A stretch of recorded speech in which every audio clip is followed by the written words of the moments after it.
മത്തായിയുടെ സുവിശേഷം അധ്യായം 17. യേശു രൂപാന്തരപ്പെടുന്നു. യേശു 6 ദിവസം കഴിഞ്ഞ് പത്രോസ്, യാക്കോബ്, അവന്റെ സഹോദരൻ യോഹന്നാൻ എന്നിവരെ മാത്രം കൂട്ടിക്കൊണ്ട് ഒരു ഉയർന്ന മലയിലേക്ക് പോയി. അവൻ അവരുടെ മുമ്പിൽ വെച്ച് രൂപാന്തരപ്പെട്ടു. അവന്റെ മുഖം സൂര്യനെ പോലെ വെട്ടിത്തിളങ്ങി. അവന്റെ വസ്ത്രം പ്രകാശം പോലെ ധവളമായി. മോശയും ഏലിയായും അവനോട് സംസാരിക്കുന്നതായി അവർ കണ്ടു. പത്രോസ് യേശുവിനോട് പറഞ്ഞു, കർത്താവേ, നാം ഇവിടെയായിരിക്കുന്നത് നല്ലതാണ്. നിനക്ക് സമ്മതമാണെങ്കിൽ ഞങ്ങൾ ഇവിടെ 3 കൂടാരങ്ങൾ ഉണ്ടാക്കാം. ഒന്ന് നിനക്ക്, ഒന്ന് മോശയ്ക്ക്, ഒന്ന് ഏലിയായ്ക്ക്. അവൻ സംസാരിച്ചു കൊണ്ടിരിക്കുമ്പോൾ ശോഭയേറിയ ഒരു മേഘം വന്ന് അവരെ ആവരണം ചെയ്തു. മേഘത്തിൽ നിന്ന് ഇങ്ങനെയൊരു സ്വരമുണ്ടായി: ഇവൻ എൻ്റെ പ്രിയപുത്രൻ, ഇവനിൽ ഞാൻ പ്രസാദിച്ചിരിക്കുന്നു, ഇവന്റെ വാക്കു ശ്രവിക്കുവിൻ. ഇതു കേട്ട ക്ഷണത്തിൽ ശിഷ്യന്മാർ കമിഴ്ന്നു വീണു. അവർ ഭയവിഹ്വലരായി.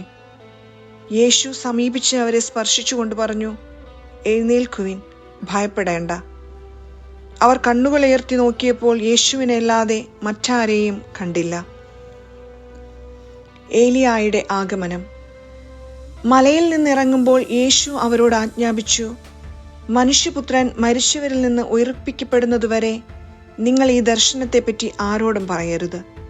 ശിഷ്യന്മാർ അവനോട് ചോദിച്ചു, ആദ്യം ഏലിയ വരണമെന്ന് നിയമജ്ഞർ പറയുന്നത് എന്തുകൊണ്ട്? അവൻ പറഞ്ഞു, ഏലിയ വന്ന് എല്ലാം പുനഃസ്ഥാപിക്കുക തന്നെ ചെയ്യും. എന്നാൽ ഞാൻ നിങ്ങളോട് പറയുന്നു, ഏലിയ വന്നു കഴിഞ്ഞു, എങ്കിലും അവർ അവനെ മനസ്സിലാക്കിയില്ല. തങ്ങൾക്കിഷ്ടമുള്ളതെല്ലാം അവർ അവനോട് ചെയ്തു. അതുപോലെ മനുഷ്യപുത്രനും അവരിൽ നിന്ന് പീഡകളേൽക്കാൻ പോകുന്നു. സ്നാപക യോഹന്നാനെ പറ്റിയാണ് അവൻ തങ്ങളോട് സംസാരിച്ചതെന്ന് അപ്പോൾ ശിഷ്യന്മാർക്ക് മനസ്സിലായി. അപസ്മാര രോഗിയെ സുഖപ്പെടുത്തുന്നു.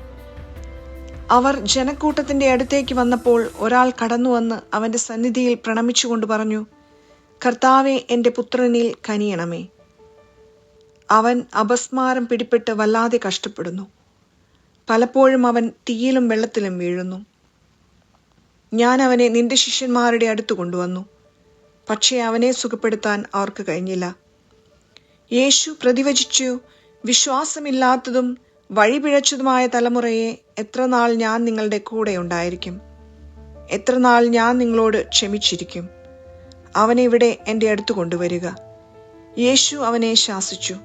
പിശാച് അവനെ വിട്ടുപോയി. തൽക്ഷണം ബാലൻ സുഖം പ്രാപിച്ചു. അനന്തരം ശിഷ്യന്മാർ തനിച്ച് യേശുവിനെ സമീപിച്ച് ചോദിച്ചു, എന്തുകൊണ്ടാണ് അതിനെ ബഹിഷ്കരിക്കാൻ ഞങ്ങൾക്ക് കഴിയാതെ പോയത്? യേശു പറഞ്ഞു, നിങ്ങളുടെ അല്പവിശ്വാസം കൊണ്ടുതന്നെ.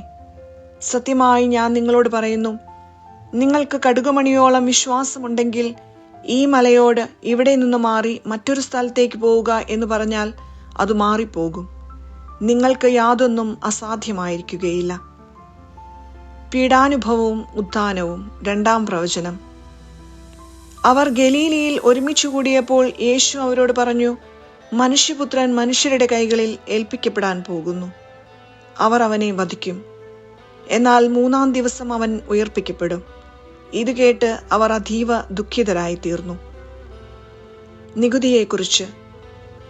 അവർ കഫർനാമിലെത്തിയപ്പോൾ ദേവാലയ നികുതി പിരിക്കുന്നവർ പത്രോസിന്റെ അടുത്ത് ചെന്ന് ചോദിച്ചു, നിങ്ങളുടെ ഗുരു നികുതി കൊടുക്കുന്നില്ലേ? അവൻ പറഞ്ഞു, ഉവ്വ്. പിന്നീട് വീട്ടിലെത്തിയപ്പോൾ യേശു ചോദിച്ചു, ശിമയോനെ, നിനക്കെന്തു തോന്നുന്നു? ഭൂമിയിലെ രാജാക്കന്മാർ ആരിൽ നിന്നാണ് നികുതിയോ ചുങ്കമോ പിരിക്കുന്നത്? തങ്ങളുടെ പുത്രന്മാരിൽ നിന്നോ അന്യരിൽ നിന്നോ? അന്യരിൽ നിന്ന്, പത്രോസ് മറുപടി പറഞ്ഞു. യേശു തുടർന്നു, അപ്പോൾ പുത്രന്മാർ സ്വതന്ത്രരാണല്ലോ. എങ്കിലും അവർക്ക് ഇടർച്ചയുണ്ടാക്കാതിരിക്കാൻ നീ കടലിൽ പോയി ചൂണ്ടയിടുക. ആദ്യം ലഭിക്കുന്ന മത്സ്യത്തിന്റെ വായ് തുറക്കുമ്പോൾ ഒരു നാണയം കണ്ടെത്തും. അതെടുത്ത് എനിക്കും നിനക്കും വേണ്ടി അവർക്ക് കൊടുക്കുക.